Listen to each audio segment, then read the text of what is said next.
চশমা museum, a house of world class, জলট্যাক মোড়, বহরমপুর মডার্ন হোটেলের সামনে।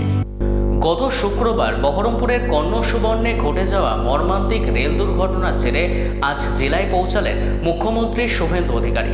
বহরমপুরের গোবিন্দপুরে পৌঁছে শোকাত ও সন্তানহারা পরিবারদের সাথে দেখা করলেন তিনি। স্বজনহারাদের আর্থিক সাহায্য প্রদানের পাশাপাশি আজ এই মঞ্চ থেকে চরম হুঁশিয়ারি দিলেন মুখ্যমন্ত্রী। স্পষ্ট জানালেন, অভিযুক্ত গেটম্যানের কাস্টাডি ট্রায়াল করিয়ে চরমতর শাস্তি অর্থাৎ ক্যাপিটাল পানিশমেন্ট দিতে হবে। পরবর্তীতে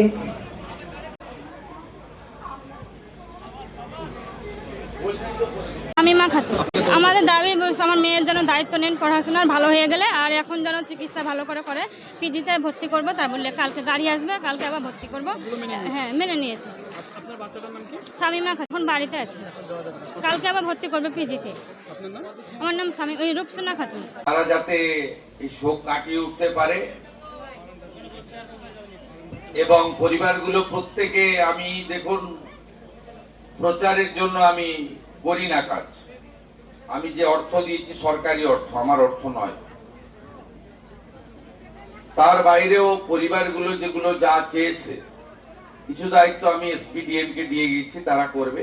আর দুটো একটা দায়িত্ব আছে আমার, আমি সেটা করব। আপনাদের সকলকে বলবো, গ্রামবাসীদের এই পরিবারগুলোর প্রতি লক্ষ্য নজর রাখবেন।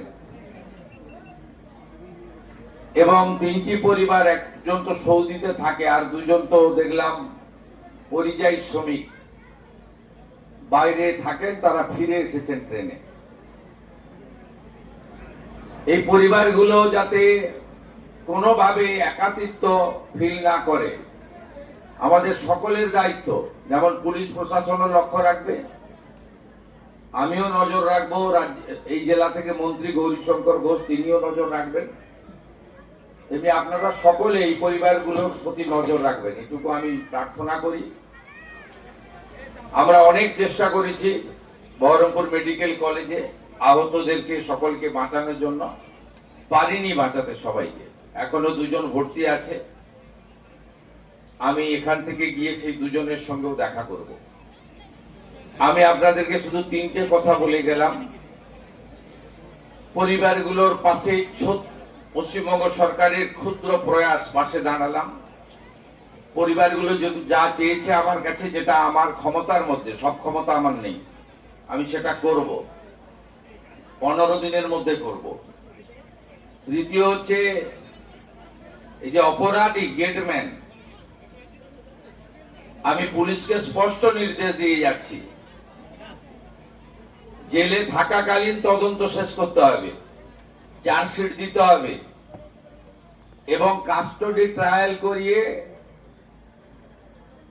যাতে ক্যাপিটাল পানিশমেন্ট হয়। পুলিশ সুপার, ডিআইজি আছেন, তারা যেমন দেখবেন, ডিএম সাহেবকেও দেখতে হবে, স্পেশাল পিপি অ্যাপয়েন্ট করে যাতে সেটা করে। আমি এই বিষয়ে স্থানীয় এমএলএ ভরত ঝাড়কে দায়িত্ব দিয়ে গেলাম, তিনি আমার সঙ্গে টাইম টু টাইম যোগাযোগ করবেন, যাতে এইরকম ফুলের মতো নিষ্পাপ, এত সুন্দর একরত্তি, আমাদের ভবিষ্যৎময়, এইরকম ঘটনা যাতে আর কারো না ঘটে, এটাই প্রার্থনা থাকবে। এবং কর্ণ সুবর্ণ রেল গেটে যাতে আরো সুরক্ষা বৃদ্ধি হয়, ডিএম সাহেব রেলের সঙ্গে কথা বলবেন। তার জন্য আমার লেভেলে যদি কিছু কথা বলতে হয় রেলমন্ত্রীর সঙ্গে, সেটাও আমি করব।